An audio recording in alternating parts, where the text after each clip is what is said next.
En 1915, au Liban, il y a eu une famine que vous connaissez tous, la grande famine, qui a causé la mort de 1/3 de la population et l'autre tiers a émigré. En 1920, 5 ans après, on établissait les bases d'un État dans les frontières actuelles. En 1926, on écrivait la constitution libanaise, la plus moderne de toute la région. En 1943, on prenait notre indépendance. Donc, on a été capable, après des moments absolument dramatiques, plus dramatiques que ce qu'on vit aujourd'hui, de renaître et de construire quelque chose, de construire l'État le plus moderne de toute la région, un État laïque, un État démocratique, un État qui respectait la pluralité de tous.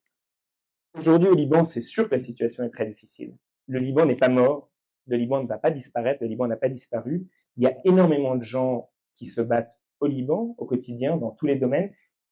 Il y a une bataille politique qu'on mène, évidemment, mais c'est pas la seule bataille, c'est une bataille de long terme, c'est le combat d'une génération, comme on aime à dire, mais il y a aussi une bataille de l'éducation, une bataille de la santé, une bataille des structures sociales. Il y a énormément de gens qui continuent à faire vivre des écoles, des universités, des hôpitaux dont on donnait pas cher il y a 4 ans quand la crise économique a eu lieu, qui s'en sortent beaucoup mieux que ce qu'on pensait.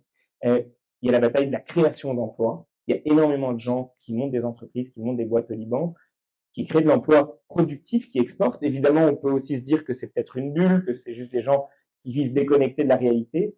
Mais malgré tout, c'est des gens qui sont au Liban, qui donnent de l'espoir à la jeunesse, qui donnent de l'emploi et qui font qu'on reste attaché à cette terre, à ce pays.